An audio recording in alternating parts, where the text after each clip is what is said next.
ஆதியாகமம் 11ஆம் அதிகாரம்.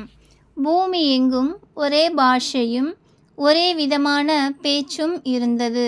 ஜனங்கள் கிழக்கே இருந்து பிரயாணம் பண்ணுகையில் சினேயார் தேசத்திலே சம பூமியை கண்டு அங்கே குடியிருந்தார்கள். அப்பொழுது அவர்கள், நாம் செங்கல் அறுத்து அதை நன்றாய் சுடுவோம் வாருங்கள் என்று ஒருவரோடு ஒருவர் பேசிக்கொண்டார்கள். கல்லுக்கு பதிலாக செங்கலும் சாந்துக்கு பதிலாக நிலக்கீலும் அவர்களுக்கு இருந்தது. பின்னும் அவர்கள், நாம் பூமியின் மீதெங்கும் சிதறி போகாதபடிக்கு நமக்கு ஒரு நகரத்தையும் வானத்தை அளாவும் சிகரமுள்ள ஒரு கோபுரத்தையும் கட்டி நமக்கு பேர் உண்டாக பண்ணுவோம் வாருங்கள் என்று சொல்லிக்கொண்டார்கள். மனுபுத்திரர் கட்டுகிற நகரத்தையும் கோபுரத்தையும் பார்க்கிறதற்கு கர்த்தர் இறங்கினார். அப்பொழுது கர்த்தர், இதோ ஜனங்கள் ஒரே கூட்டமாயிருக்கிறார்கள், அவர்கள் அனைவருக்கும் ஒரே பாஷையும் இருக்கிறது.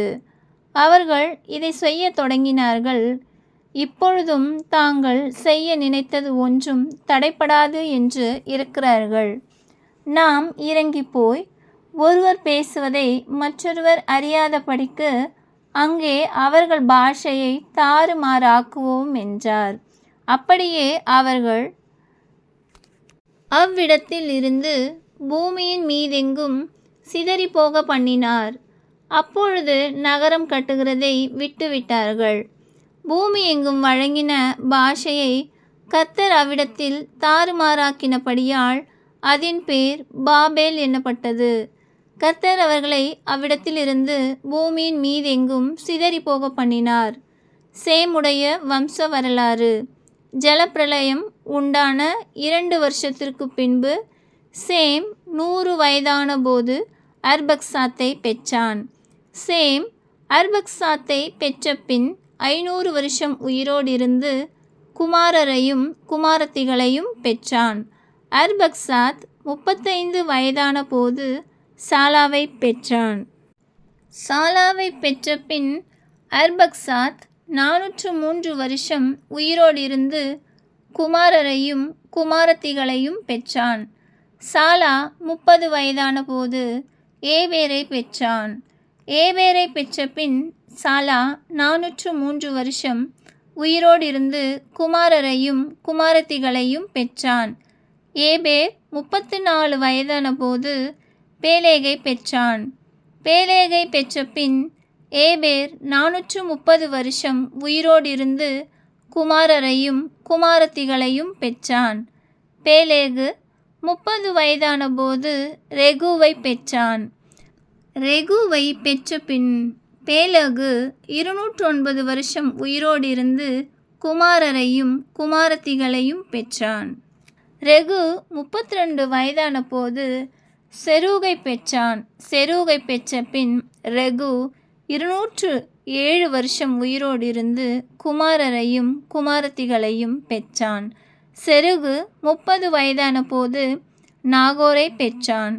நாகோரை பெற்ற பின் செருகு 200 வருஷம் உயிரோடிருந்து குமாரரையும் குமாரத்திகளையும் பெற்றான். நாகோர் 29 வயதான போது தேராகை பெற்றான். தேராகை பெற்ற பின் நாகோர் 139 வருஷம் உயிரோடிருந்து குமாரரையும் குமாரத்திகளையும் பெற்றான். தேராகு 70 வயதான போது ஆபிராம், நாகோர், ஆரான் என்பவர்களை பெற்றான். தேராகுடைய வம்ச வரலாறு.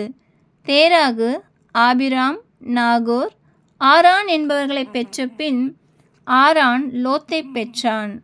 ஆரான் தன் ஜென்ம பூமியாகிய ஊர் என்கிற கல்தேயர் தேசத்து பட்டணத்திலே தன் தகப்பனாகிய தேராகு மரிக்கும் முன்னே மரித்தான். ஆபிராமும் நாகோரும் தங்களுக்கு பெண் கொண்டார்கள். ஆபிராமுடைய மனைவிக்கு சாரா என்று பேர். நாகோருடைய மனைவிக்கு மில்காள் என்று பேர். இவள் ஆரானுடைய குமாரத்தி. அந்த ஆரான் மில்காளுக்கும் இஸ்காலுக்கும் தகப்பன். சாராய்க்கு பிள்ளை இல்லை, மலடியாயிருந்தாள். தேராகு தன் குமாரனாகிய ஆபிராமையும் ஆரோனுடைய குமாரனும் தன் பேரனுமாயிருந்த லோத்தையும் தன் குமாரன் ஆபிரகாமுடைய மனைவியாகிய தன் மருமகள் சாராவையும் அழைத்து கொண்டு அவர்களுடனே ஊர் என்கிற கல்தேயருடைய பட்டணத்தை விட்டு கானான் தேசத்துக்கு போக புறப்பட்டான். அவர்கள் ஆரான் மட்டும் வந்தபோது அங்கே இருந்து விட்டார்கள். தேராகுடைய ஆயுசு நாட்கள் 205 வருஷம். தேராகு ஆரானிலே மரித்தான். ஆமென்.